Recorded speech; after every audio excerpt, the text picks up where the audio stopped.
नहमदुहु व नुसल्ली व नुसल्लिम अला रसूलिहिल करीम अम्मा बाद फ़ाऊज़ु बिल्लाहि मिनश शैतानिर रजीम बिस्मिल्लाहिर रहमानिर रहीम।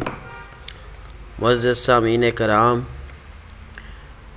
आज हम मुतालाए अदियान के हवाले से गुफ्तगू करेंगे, जिसको इंग्लिश में इंटरफेथ स्टडीज़ कहते हैं।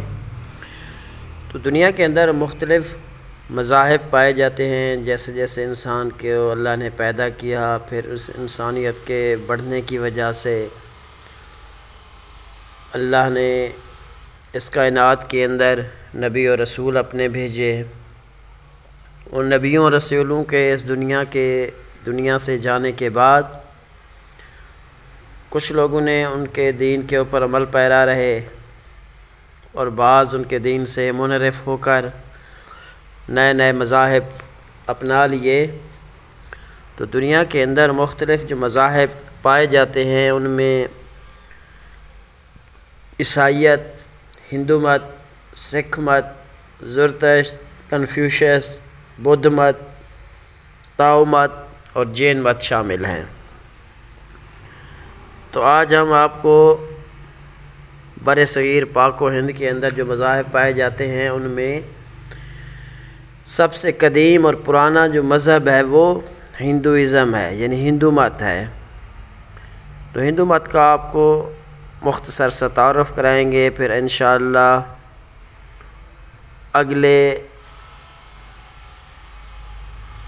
एक तरह से जो नशस्त में हम आपको इसका तफसीली गुफ्तगू इस पर करेंगे।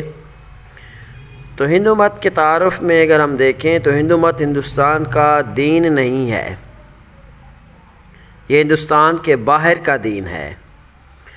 वक्त गुज़रने के साथ साथ हिंदू मत की तालीमात में कम व बेशी होती रही है। हिंदू मत की इब्तदाई तालीमात का अगर बग़ौर जायज़ा लिया जाए तो ये अया होता है कि ये तालीमात बाबली हैं, बल्कि हिंद भी फ़ारसी ज़ुबान का लफ्ज़ है, संस्कृत भी हिंदुस्तान की ज़बान नहीं है। तो इत्तेफाक ये है कि हिंदुस्तान की सरज़मीन बेशुमार कुदरती नेमतों से माला माल है। दरियाए गंगा और दरियाए सिंध की वादियाँ इसके हुस्न को दुबाला करती हैं। हिंदुस्तान के मशरक़ी हिस्से के जनूबी हिंदुस्तान के कुदरती हालात मुख्तलिफ़ हैं। इनमें कदीम मिस्री और बाबली तहज़ीबों की तारीख़ का अगर मुताला किया जाए तो हमें ये बात मालूम होती है कि हिंदुस्तान के हालात व वाक़यात उन्हीं से मिलते जुलते हैं। कदीम हिंदुस्तान में जंगलों की फरावानी, कीमती धातुओं, पत्थरों, सोने के अलावा हीरे और जवाहरात के ज़ख़ायर भी मौजूद थे। इसी तरह हिंदुस्तान की सरज़मीन जोग्राफ़ियाई एतबार से दुनिया का मुनफ़रिद ख़ित्ता है। हिमालय के पहाड़ों और इर्द गिर्द समंदरों ने इस कुरे अर्ज़ को चार चांद लगा दिए। यही वजह है कि हिंदुस्तान की ज़मीन अलग थलग है। कदीम हिंदुस्तान के बाशिंदों को द्राविड़ कहा जाता था। कदीम हिंदुस्तानी तारीख़ द्राविड़ी कहलाती है। शुरू से यहाँ के बाशिंदे काश्तकारी करते थे। पालतू जानवर, भेड़, बकरियाँ, भैंसें और सवार होते थे, और इसी तरह ऊँट और हाथी भी पालते थे। तो इसके साथ साथ हिंदुस्तान में तबक़ाती समाज पहले से ही मौजूद था। कोई मुत्तहिदा हुकूमत ना थी, हुकूमतों को हिस्सों में तकसीम किया हुआ था। लेकिन ये बात दिलचस्पी से खाली नहीं है कि हिंदुस्तान के बाशिंदे अभी तक भारत